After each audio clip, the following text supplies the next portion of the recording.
bounty hunting is a complicated profession. Don't you agree? The Cynic Radio Podcast. Hi, I'm Chad L. Coleman, Tyrese from The Walking Dead, and Cuddy from The Wire, and you are listening to the Cynic Radio Podcast. Here your host, Cynic. Hey, the facts are Spider-Man belongs in the MCU. Sony was delusional thinking they didn't need Marvel, and now he's back. And we, the fans, are 100% proudly responsible for that. Agree? As long as DC wants to make dark and gritty movies, they're going to lag behind Marvel in every category. And Ryan. Batman vs. Superman is objectively better than Infinity War. This is the greatest show of all time.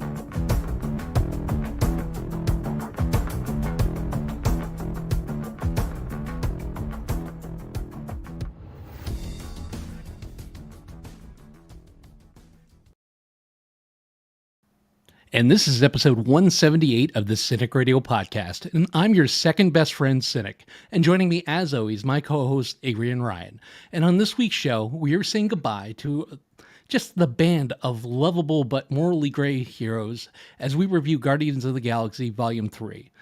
Was it a proper swan song for the team? Let's talk about it. We find the heroes settling into their lives on Nowhere, the site of that horrid Christmas special, Ryan, when Adam Warlock attacks. I'm not sure why he couldn't have done it during the Christmas special, just so he could catch them with their pants down, but were you shocked to see him run through the entire team quicker than I do a bag of peanut butter cups? Which is impressive, by the way. Yeah, that was an impressive start, because it was just so unexpected. And he really did run through them. I mean, he decapitates Groot. He, beats the hell out of Rocket. Like it's like right off the bat, it's impressive. My only issue, and I get that he's kind of like, a man child. But and this is an issue with the movie. One of the few issues I had with it is just the tone shifts so much, because you have this like brutal assault that comes out of nowhere, but then throwing in some of the comedy into it was like a little jarring with what was going on. But yeah, I mean, right off the bat, he's like, okay, this guy's like terrifying and extremely powerful, and I think it sets things off like on the right foot right away. Well, and just to let you know, if he had done it during the holiday special, Kevin Bacon would have probably beat him. So he's Earth's mightiest hero anyway. So I hate that special so much. In a movie full of sad stories and characters, IG, I mean, most of the team can easily beat George Costanza in A Misery Off for an apartment. Why Rocket? I mean, did James Gunn choose Rocket because he knew it would just emotionally kick us in the nuts, so I had to keep from hiding while my wife was watching the movie quietly next to me? Probably Rocket, because, he continually, one, he'd always say, I'm not a raccoon. He wouldn't really go into much detail about all the things that had happened to him in the past. Everybody else's past was like just kind of on their sleeve. They'd tell everybody what happened, right? Drax is like, he killed my wife and children, and they rescued Mantis from the hostage situation with Ego. They saw everything that was happening to Nebula and Gamora from Thanos. Peter, everybody knew his story. So Rocket was the big mystery, right? We knew he was an experiment, but we didn't know to what end. So he's the perfect choice, right? Because you're going to find out more about every bad thing that happened to Rocket to put him where he is. Yeah, and I think deep down, I think he's the fan favorite. We all love Star-Lord, and Drax is great, and Nebula was okay when she was with the group, but I've never heard someone say, I don't like Rocket Raccoon as a character. I mean, everybody loves him. He just the spontaneity and brashness of him, and the fact that they kind of made him a little too capable at times. Ryan, do you think, like, during the movie, he's all of a sudden able to fly a starship with no explanation and put weapons together and recreate the card key? And I mean, I understand that he was supposed to be smart, but was he too smart? I mean, I think the movie's guilty in general of allowing things to happen for the plot to move forward.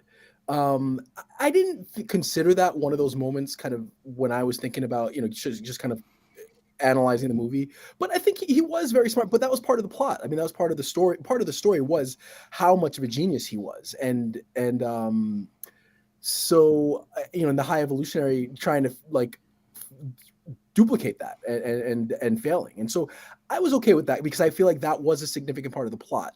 And so it pays off. It's not like we didn't know he was incredibly intelligent. And so I was okay with that, with him kind of being so intelligent, because it is part of the story. IG, I mean, we get the introduction of Adam Warlock, and he's ultra cool looking, powerful, but was used mostly for comic relief. Do you think that'll ruffle some feathers amongst the comic book people? Well, you got to take chances, right? So yeah, it might ruffle some feathers among the comic book loyalists and everything, because he's something else in the books. But you're taking a chance here, and some of it is used to explain some of the things with the High Evolutionary, and some of it's used just for comic relief because you need something to do some of the stuff. And he wasn't purely comic relief, but I think he was underutilized as a big sell in an end credit scene, as something that we should all be excited about coming, because we all like identified Adam Warlock as something coming later somewhere in the MCU, like at the end of Guardians 2. I think that it turned into a problem that he ended up kind of not as amazing as I thought he should be. Like, he didn't have a lot to do in the movie, but they kept like almost shoehorning him into places. Yeah, I definitely agree with you. I kind of expected more of a presence from him, where he was more like a third character, but I did enjoy the way the character looked. I enjoyed the actor. I mean, the character worked. I just wish they would have gave him a little bit more to do. Yeah, Go ahead, Ryan. I don't know the character all that well. So my only issue was, like I said, I know he's kind of a man-child, and that's part of what the character is, but it was a mix of being somebody who was incredibly capable and powerful, but also played completely for comic relief. And so I don't know how much of a difference he was as a character from what he is in the comics, because I could see that same character still being kind of childish, but not being played as almost like a joke. It felt weird to me, again, because he was so powerful initially, that it was like, oh wow, this guy can be, he can hang with anybody. You throw him against Thor and he's going to hang with Thor. So the fact that it was just he was played for comic relief for a lot of it was a weird choice, given his powers and given what little I do know about the character. IG, speaking of underutilized characters, we got a lot of Drax, Nebula, and Mantis. I mean, do you feel like after two other movies where they were kind of pushed to the wayside, did giving them that much screen time and stuff to do work? I think it worked, but it was again, I think it was just ways to make the story happen the way they wanted it to happen, right? It didn't seem all that natural. Like when they're on the second Earth and Drax like knocks the kid off the motorcycle and is like, you're supposed to stay here. Yeah, well, I'm going to go over there. He continually does stuff like that if he'd have just done what he was told, does the Carl situation, stay in the house, everything works out way better for everybody involved. Instead, he's doing his own thing and stuff like that. But I think it's for the sake of, like, we need them to be over there to make it more dramatic. And it was enjoyable to watch. And like, especially the Drax and Mantis stuff together. I mean, Nebula was kind of doing some of her things, was, I think, more utilized in this movie, but it kind of still led to awkwardness and comic relief type moments more than anything else. They were just choices, and I could complain about them, but when I was sitting watching the movie, I was just trying to enjoy myself and just be in the moment. And in the moment, like, it was fun. It was a good time to watch. So like sitting afterwards, like, I can go, that was dumb, and why'd they do that? And but that's not generally how I try and sit and watch a movie either. No, you can't put too much logic into these things, but sometimes I would like the pieces to fit together without stomping on them. Sometimes I would like things to make sense. It's a small thing, and it played no part in the movie whatsoever, but sometimes it's like, things should fit. Well, we're always grading these on a bit of a curve, right? Like nobody's comparing any of these to Citizen Kane, but you want logic and you want consistency. Like if we have to buy into, they're asking us to buy in. And so if we're going to buy in, we need to understand like there are rules, there is some internal rules and physics and logic in this world that we're going to buy into. And that way the story happens, the story feels organic. Obviously it's somebody writing, pen to paper, but we want it to feel organic. And so I think the issue that we have with any of these movies is when things happen because they need to happen, versus because it feels like that was actually narratively what should have happened. I think that's where you can legitimately have an issue, which there were a couple of those problems here. As much as I love the movie, like I don't want to sound too down on it, but I think when you stop and think about some of the things, like what's going on here, they took a few liberties throughout. Yeah, I mean, Second Earth was created just to destroy it. And that leads into my next question, IG. The High Evolutionary, a god or more of a bored, high-level Minecraft player? I mean, where does he rank as far as villains in the Guardians movie? Well, the Minecraft player is a really good analogy because, my wife plays it quite a bit, and I know that she has created and destroyed numerous worlds to try and do different things. And like, to me, it all looks like the same thing. I'm like, okay, that's great. I'm glad you're having fun with it, but I don't get it. As far as Guardians villains, I guess, he's as good as any of the rest of them because they've all been kind of shaky. I mean, Ego was okay, but, it's like, you gave his mom cancer but now we have Star-Lord who's kind of half something else. And, the Ronan the Accuser, okay, so I mean, the Guardians have this knack of we're going to have big bads who aren't all that big and maybe not as bad as some of the other people have been, but that's almost the charm of their thing is that they're able to still put together a real entertaining product despite not having the greatest villains, because one of the things that makes like Spider-Man movies good is when the villain is good. So when the villain isn't good, the movies aren't as good, right? If you look at like Spider-Man 3, not as good as the other ones because the villains weren't as good or as fleshed out or as put together as 1 and 2. So that's something that the Guardians have going for them is they don't need the villain to be awesome. They can still get by with villain and put together a really entertaining movie.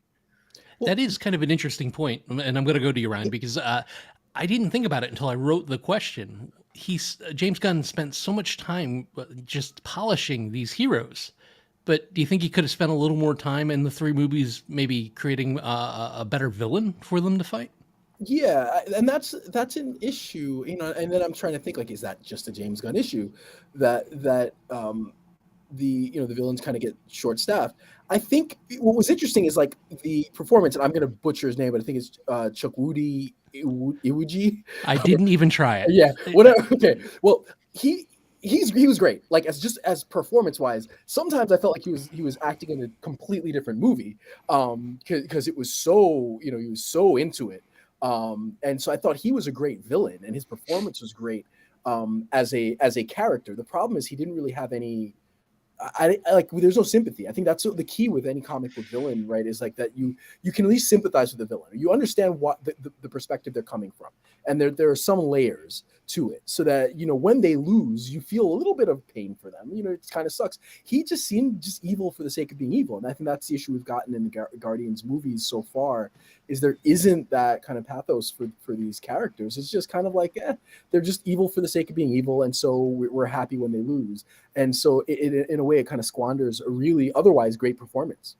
Yeah, who would think that Ronan would be the deepest of all the villains if you've looked at it? And he really wasn't. We knew very little about him other than he was really mad at the Xandalarians. IG, what do you think the High Evolutionary's problem was with 89P13? I mean, was it that his creation surpassed him? Or do you think he was more angry about the fact that his greatest creation was almost a mistake? It was a pure mistake. It wasn't even almost a mistake. It was a pure mistake. It's one of those things, like, I guess, in science, where you accidentally add too much of one chemical and you come up with something that cures cancer, right? You weren't even trying to do it, and all of a sudden, here it is. And he created basically the greatest mind he's ever created. Like, he walked him up to, like, where he was in a moment evolving things, a million years. But they were all angry, and he's like, well, it's that thing right there. If you change that and do this and everything, it'll fix that. What's that thing you said? Yeah, that. If you just do this. And it worked. And he's like, I've gone through so many revolutions of this, and you walk in and look at it and go, oh yeah, it's that problem right there. Like, nobody should be able to do that when you're the high evolutionary. You're basically super smart, more than everything, and this little raccoon that you created with a tiny little brain can fix anything, but it also kind of explains, like, when he's making bombs and slanging together guns out of just loose parts and taking over the kiln in Guardians 1, like, get me that guy's arm, and I need a leg, and get that thing off there, it has a battery. Like, it explains it, like, it puts it all together, because it shows that Rocket, like, by pure accident, is, at least mechanically, really the smartest to ever exist, which would have solved every problem the High Evolutionary had. And rather than partner with this thing that you created and use him as an ally, he wants to explore it and see if he can recreate it in the aggregate. And the problem is apparently he can't, because everything he tried to make another 89P13, that failed. He couldn't do it again. So he needed to disassemble the one that he made, which, obviously the Guardians are like, you're not going to do my best friend or my second best friend. Well, that's it, Ryan. Isn't it kind of boiled down to just a bad narcissistic parent? I mean, you don't want your kid surpassing you? Yeah, I mean, and I guess that's so. I didn't quite buy it as I bought it as narcissism. I didn't buy it as him, being not wanting him to surpass him. I think it's one of those situations where, like, you get something, he got something right, and he couldn't figure out why, and he was obsessed with creating, like, this perfect utopia, and I think he was frustrated because he couldn't figure out why, what worked with Rocket that wasn't working. And then when Rocket could so easily figure it out, I think it was just more frustration that, he couldn't get it. I think, but what's weird is, like, it's like he just had this insane hubris, like killing, deciding, okay, here I have the most intelligent being, maybe ever, and I'm just going to kill him off for whatever reason. And just, he makes such rash choices that you would think, okay, if he's a scientist, which, it boils down to him being a mad scientist, no mad scientist is going to just get rid of your best creation or the best, your best option for figuring out whatever it is, you need to figure out. It's like, as Einstein, or, if anybody, if we're really close to, coming up with a unified theory, are you going to destroy the thing that gave you the biggest clue? No, you're not, because until you are 100,000% sure you're right, you're going to hang on to every little thing you can in case you need it again. So it's like those choices coming from a genius like scientist didn't make sense. So his character was kind of inconsistent with some of the choices that he made. IG, call it consistency or lazy host writing. But once again, music was the heart and soul of this movie. What was your favorite song and why? There's so many good songs in this, and one of the things that they did this time is they started expanding years that they were allowing to happen, with the Zune coming to Peter, and it's like, hey, now you've got a larger bank of songs, and it's funny that they keep bringing the Zune back, right? Because like cassettes and things like that existed for so long that, like, knowing them, especially after the first two Guardians movies, like, cassettes made a big comeback. People wanted them, even though they're terrible. Like, MP3s are awesome and iPhones are great. So going back to Zunes, like, Zune list was only around for like 3 or 4 years and was very specific to Microsoft. And I think it was hilarious that that's what they decided to give Peter. But having the extra songs was great. But just the song that finally got everybody kind of sent off on their own, doing their thing, you know, at the end, probably the One for Your Mother song. I don't remember the name of the song, but that one, just how it ended the movie, you know, like had me in the feels, like, you know, Drax dancing and everything else, even though dancing is for idiots. And now Drax is dancing too. Oh yeah. The Dog Days Are Over by, That's it. Yeah. yeah. Yeah. That's a fantastic song. And, you know, she is amazing, just an amazing artist. Like her voice is kind of ungodly.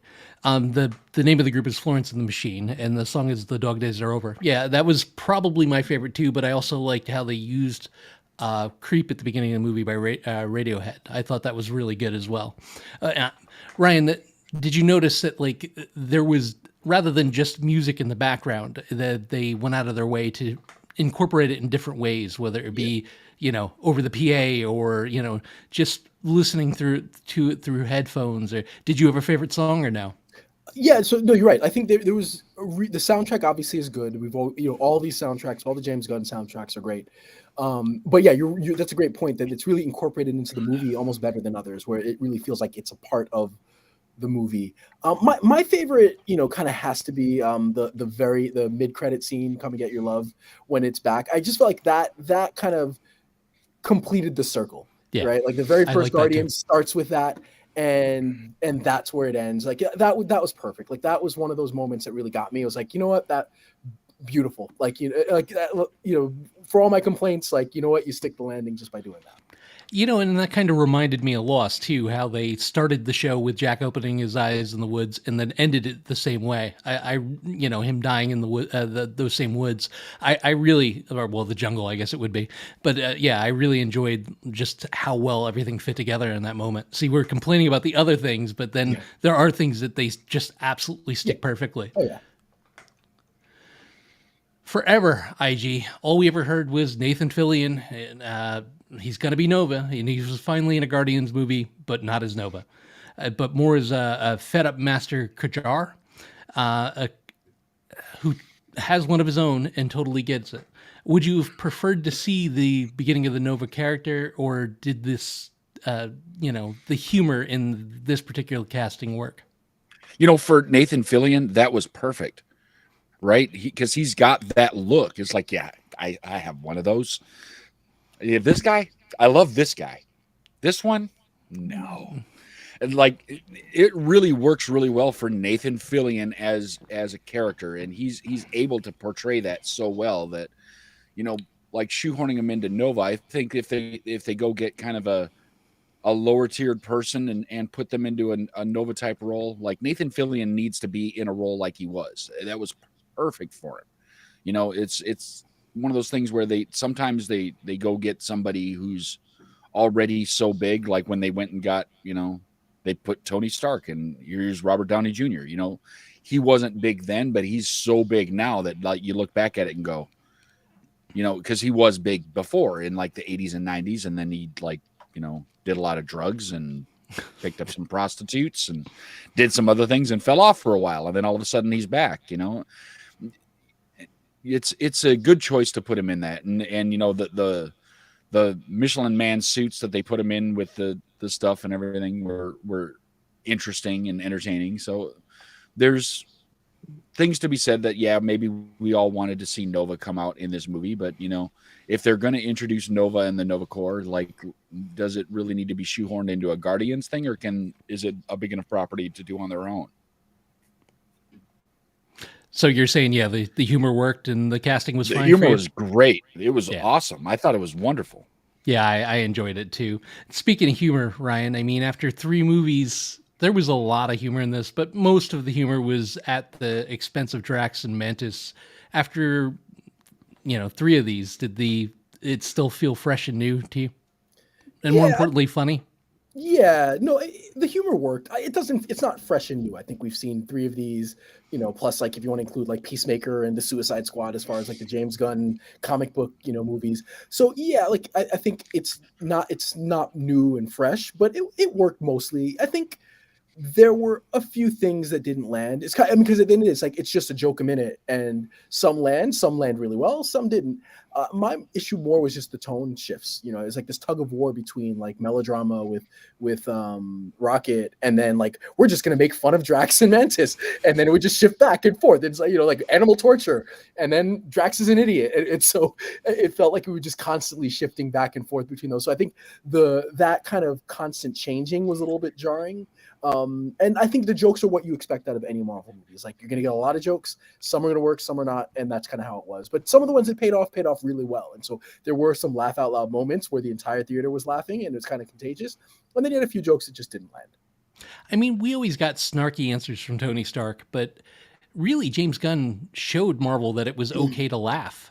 If you look at it, after the first Guardians movie, a lot more jokes were written into the Marvel movies because you could, if it's done the right way. The problem is that not everybody can write like James Gunn can write, unfortunately. Another ongoing joke during the movie, IG, was Cosmo's inability to get over being called a bad dog. Did you enjoy the character as presented? And is there one thing personally like being called a bad dog that you just can't get over? Let's see. The bad dog thing, like, you know, that kind of shows that like Cosmo is a dog, right? So Rocket doesn't think he's a raccoon, but Cosmo knows she's a dog.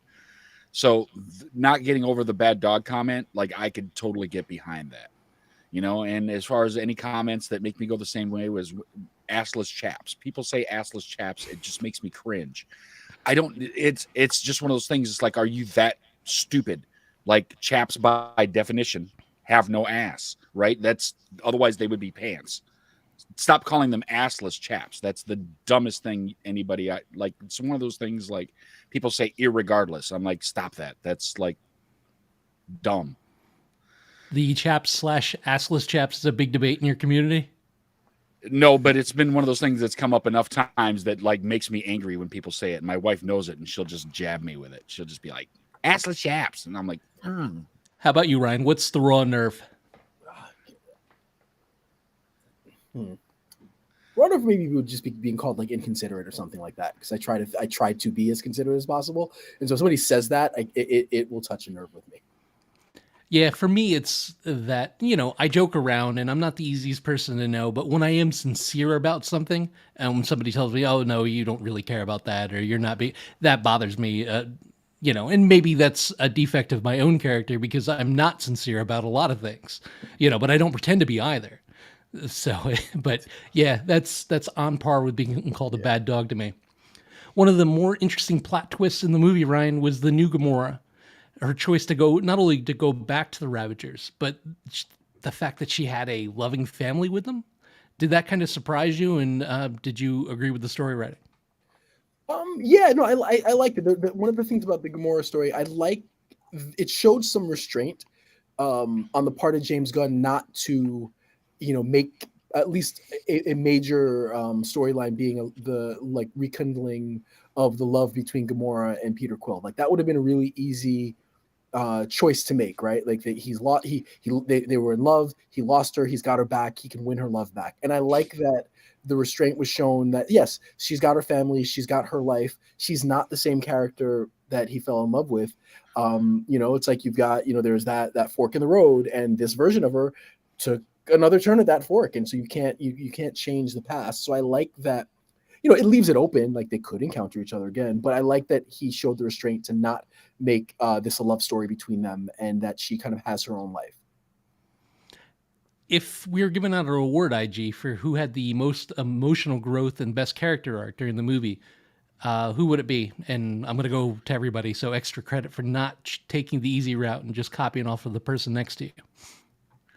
You know, that's a really honestly good question because there's so much growth in so many characters, right? You know, you could say, well, rather than listing them all off, because you said, which one do I think? I'll not do that so as to not mess up your other choices, right?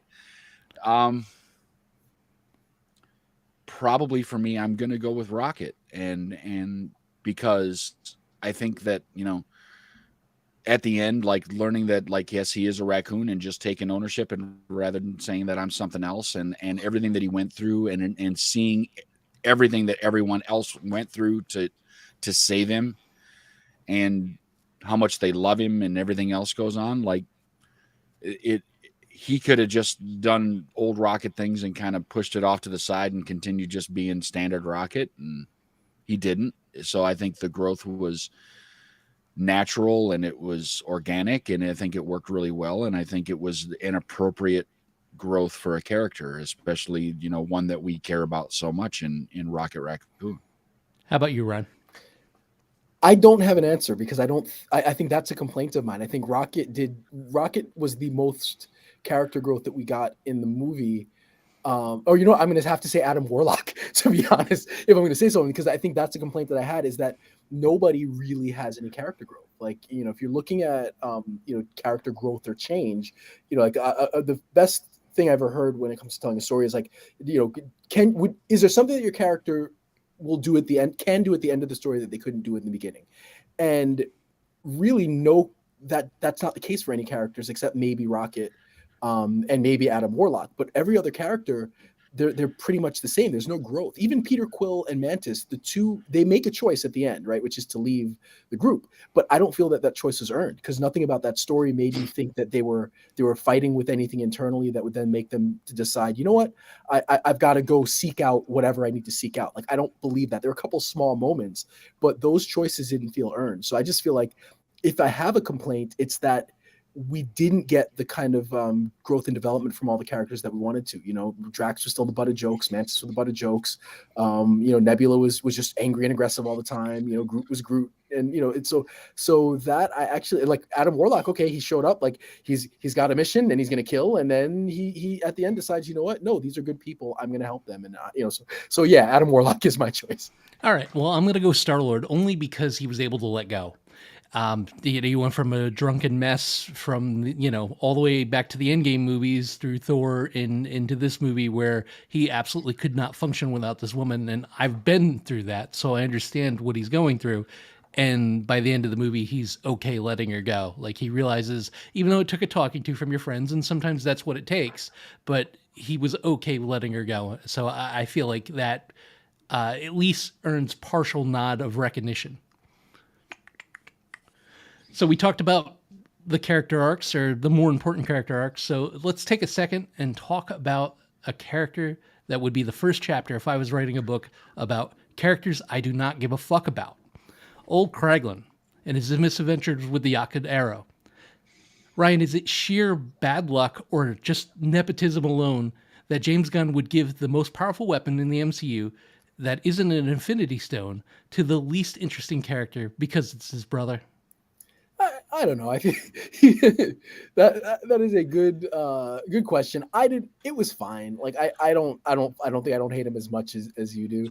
I don't hate him. Just don't care about him. Yeah. And they kept giving him a bigger role after every single movie. Yeah. I mean, it's you know, the Guardians are this, you know, band of misfits, and he's one of the misfits. And I thought it was fine. Like I like the interaction with the dog, and you know, I was okay with it. So that didn't bother me at all. The arrow was fine, but it's like almost you're too overpowered if you're able to control it well. So I was good with it. Maybe more was that how do how do you go from being terrible with it to all of a sudden being perfect just because you sat and meditated for 5 seconds? Like, well, and you saw Michael Rooker for 10 seconds nod at you. Like, that's a stretch, you know. Like, you know, I'd love to be able to, like, shoot a bow and arrow perfectly, like, you know, from where I am, like I'm at his level in the beginning of the movie. I'd love to at the end of meditating and seeing, you know, the vision of, you know, a dead friend, that I'd be able to be shoot bullseyes all the time. Jeremy Renner. Look, if Jeremy Renner just kind of goes, hey man. Exactly. Yeah. See Jeremy Renner. Exactly. He's doing great, by the way, which couldn't make me happier. He really is a superhero. Just the way he's recovered, and the fact that nothing vital was destroyed, and he's already out at amusement parks like less than 6 months afterwards. Fucking guy. He's made of steel. IG, the final battle of the movie between Team Nowhere and the High Evolutionaries forces, do you believe that was the best action sequence in the film?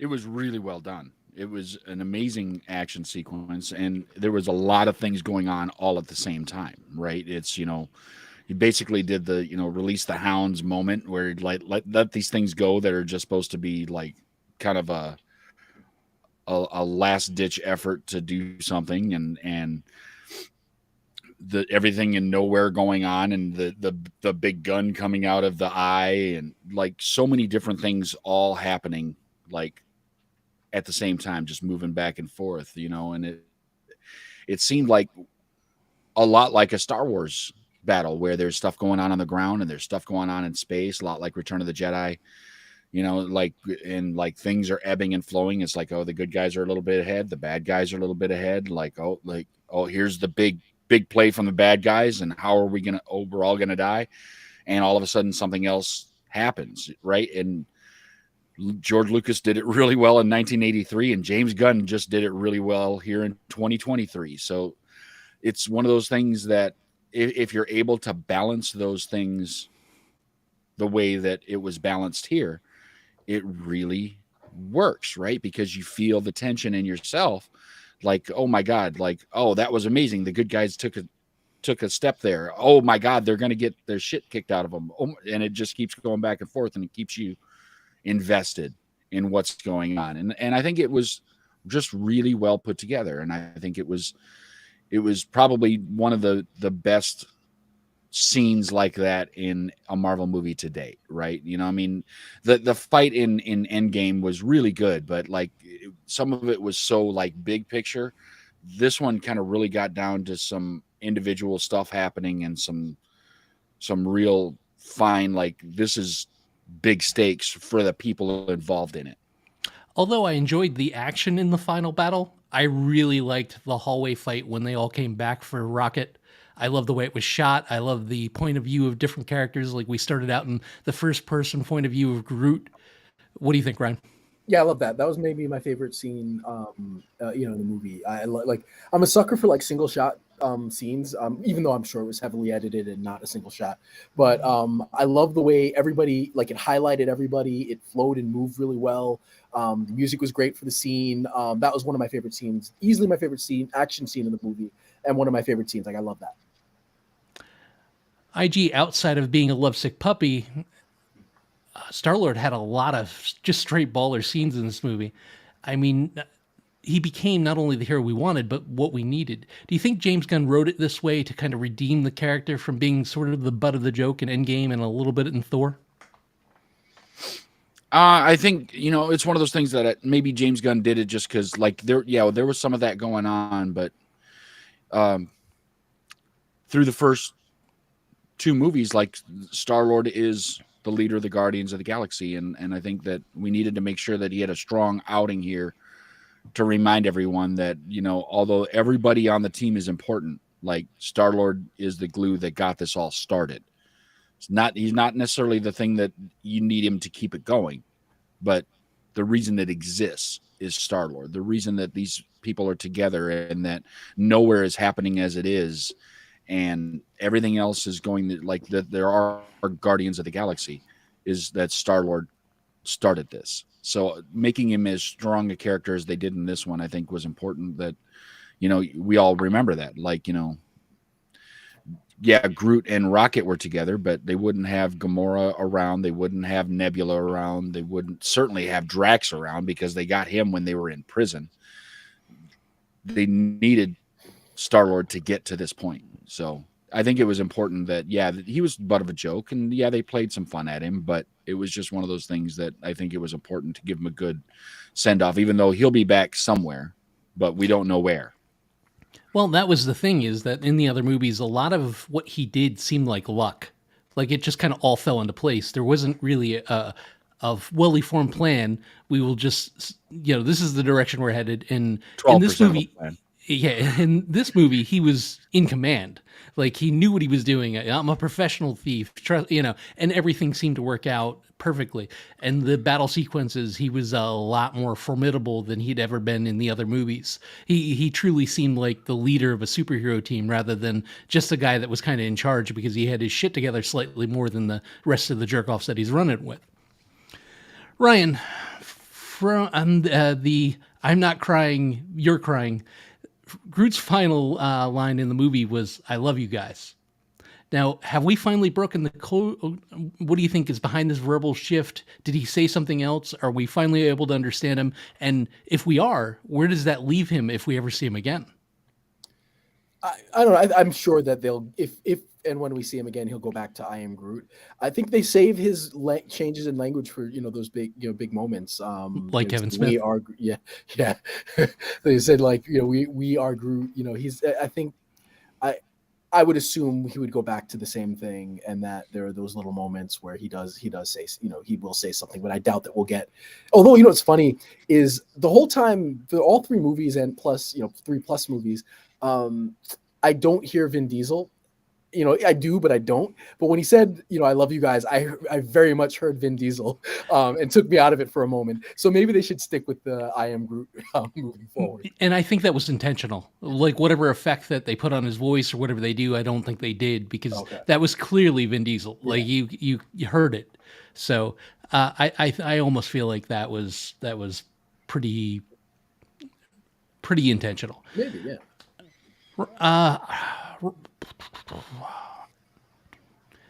IG, at the end, we get a brand new Guardians team. Not many familiar faces in it, a couple newbies. Do you think we'll actually ever see this team in action? And do you think it's as strong as the original, or more of like a B team? I think it's probably just as strong, if not stronger, than the original, because you're going to have people that have powers that come from different places, Phyla and stuff like that. It's just one of those things that I don't think we're going to see him. Partially because one of the members is Kraglin, and like I know that James Gunn likes to put his brother in stuff, and James Gunn is heading off to the DCU, right? So this is probably our last look at Kraglin, because he's going to go work at DC now, which is fine. Like I don't begrudge anybody like getting opportunities like a Kevin Feige type opportunity. Go run this whole division.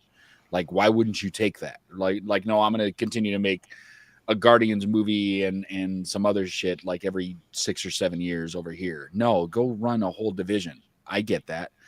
But it's just one of those things that, like, I think they put that in there so that there's something out there for the rest of us to kind of believe in. Like, if you look for Guardians of the Galaxy's comic books, like the teams are just like the Avengers. They change, they evolve, things move. And some of the people go off and do their own things, just like the Avengers, and some people just kind of go away, just like the Avengers. So it's one of those superhero team things that they do in Marvel that, people come, people go on their own, people just leave and are never heard from again. And it happens. But, for the rest of us, knowing that there are still Guardians out there doing Guardian things, it's a feel-good thing. So why not? Especially like knowing that 2 of our favorites in Rocket and Groot are there as a part of it. We all feel good about that. So let's go. Like, it's nice to have it, but I don't think we're going to see them again. At the end of the movie, Ryan, we get Star-Lord will return, but how and when? In what form will we see any of these people again on screen together, or do you think they'll be playing for the opposite team over at DC? What was your favorite moment, your MVP, and your rating for the movie?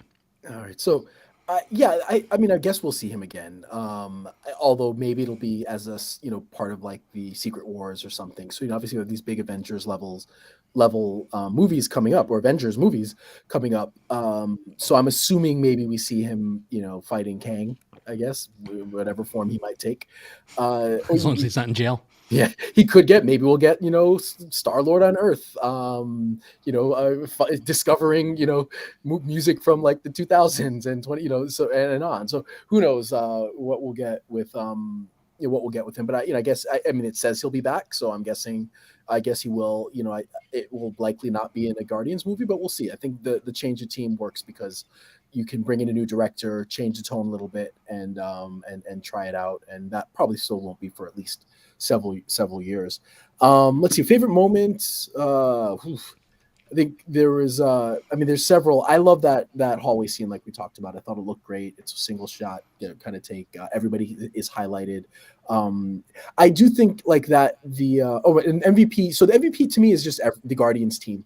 It's an ensemble, and to me, they work best playing off each other. And I think where the comedy does work and just where it just works as a movie is that they're, as a group, they just work really well together. There's great chemistry among all of them. And there are moments where, you have several characters all in the same scene, all getting lines and all really working well together. So I it's hard for me to pick one person because I do think the group as a whole worked really well.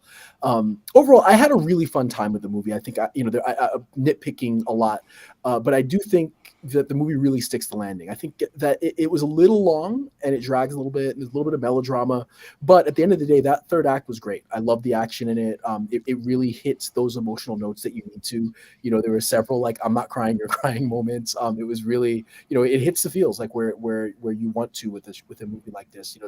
It caps a trilogy with these characters, and I think that again, it really did stick the landing. So as many complaints as I had about some of the physics and some of the characters' choices, like again, that third act really lands. And so by the end of the movie, like I was on a high. I was really happy. I had a big smile on my face. A lot of things paid off. So not a perfect movie by any means, but a lot of fun. And I give it an 8.5. Okay. IG? I guess my MVP is going to have to be the High Evolutionary for creating Rocket, right? Although the character wasn't as in depth or as detailed or as fleshed out as I would have liked, I think he did a fine job, and the acting was way above par as far as most Marvel movies and most especially villains are concerned. Probably second only, I would think, to Thanos as far as I'm concerned. I really liked the acting and the way he was done. I think he was still even above Kang, and Kang was really well done too. But really, I liked just the portrayal of the High Evolutionary. And mostly because he brought us Raccoon, right? And we got to see that whole story. So, that was just an amazing thing to be able to understand everything that brought us Rocket Raccoon. And I honestly don't know if that's all canon to comic books or anything. And maybe it is, maybe it isn't. But if it is, great. And maybe they did it justice. And if it isn't, kudos to James Gunn for giving us that story, because it was heart-wrenching and really well developed. My favorite moment, though, and it was a real just moment, had to be when Kraglin called Cosmo a good dog, and Cosmo just crushed that thing with the two big slabs of stone. For whatever reason, that moment just stuck with me. That was amazing. It's like, it's one of those things like, maybe it's like I felt like Cosmo, like somebody telling me that, like, hey, you're a good person and I love you, and all of a sudden your heart just grows 12 sizes and you just feel like on top of the world. I could just imagine something like that. The movie was entertaining. The movie was fun, and I don't think, Ryan said it dragged. I didn't really feel much drag in this movie. Like, it felt like I was engaged in it pretty much all the way through, and that's been kind of common through most of the Guardians stuff, especially the holiday special that Joe hates. But it really worked very well, and it was a lot of fun to just sit through, and most of the comedy hit, and a lot of the feel moments, like, kind of had a tear in my eye, and like, I'm glad that other people feel the same way I do, so I don't feel like I'm just over here like I'm too emotional and too soft in my old age. It was just a lot of fun to go through. The action was second to none. It was right there along with any of the best action the MCU's put out so far. And I enjoyed myself, and I'll watch it again and again and again, just like I have the other, especially the first Guardians movie. I've watched the second one 5 or 6 times. I've watched the first one probably 12 plus times. So I guess my rating for the whole thing would probably be a 9. There are some better Marvel things out there. This is really entertaining, and I really have enjoyed it. But there's a few minor problems in it that keep me from going to 9.5 or 10, but a 9 I think is a solid score, and I really did enjoy it, and I had a good time. This tears me up. I'm torn because I'm not the biggest Bradley Cooper fan, but I am a huge Rocket Raccoon fan. I mean, I said it last week. I love this character. It's as great of a CGI character that's ever been created. We actually not only get to see his backstory, but the sheer amount of intelligence, which is him, which kind of, it was important to me because, most of the time he's making weapons of mass destruction or killer cut downs to his friends and enemies alike. But we got a feel of who he was. And so we'll go to my favorite part of the movie. My favorite scene in the movie was when he owned who he was and he said, "I'm Rocket Raccoon." I really like that because it was someone finding themselves. So I thought that was kind of great. I like the risks that James Gunn took in this movie. Like, it could have been so easy just to put Quill and Gamora back together and call it good. Give everybody the happy ending that they wanted. But he didn't do that. You know, we got a new landing spot for most of the team and everybody kind of separated. I'm not quite sure why Mantis had to go off on her own journey, but I'm sure she'll show up on Disney Plus somewhere. The movie was full of perfect goodbyes for these lovable losers that I think my MVP of the movie was Mantis, though. Because she not only kept the team together, but she called people out on their bullshit, showed some chops fighting, and was a lot of the comic relief. She was an interesting character in this. So, I would say probably my second favorite moment in the movie was when Rocket got his revenge on the High Evolutionary 2, by the way. I mean, it's interesting to see what's next for the MCU as far as tentpole movies, because really, I'm not excited about anything that's, in the coming days. When I see the previews, I'm like, the Marvels could be good, but it's probably going to be another forgettable superhero movie. So this movie scratched me where it itched. I enjoyed the hell of it. I think it wraps up the Guardians story real well, and I loved it. I'm going to go ahead and give it a 9, and I hope this isn't the last we see in James Gunn and Marvel, but I have a feeling it probably is. So Marvel's loss is definitely DC's gain, because right now they're in a bad state. So I hope he goes over there and fixes things, even though we're getting another reboot, which is exactly what I didn't want. Well, folks, that wraps up another episode of the Cynic Radio Podcast. I'd like to thank my co-hosts, Ryan and IG. You find people that took the time to listen to us. Without you guys, it's not possible. So we're going to do a little bit of Cynic Rewind next week. Tune in to find out what a Cynic Rewind is, because it'll be a lot of fun. You can find us on all the socials at Cynic Radio. Any questions, comments, concerns, suggestions, complaints, or if you want to know what's on my Amazon wish list, you can find out at cynicradio@gmail.com. Just go ahead and email us, and I'll get right back to you. And until next time, we are Groot.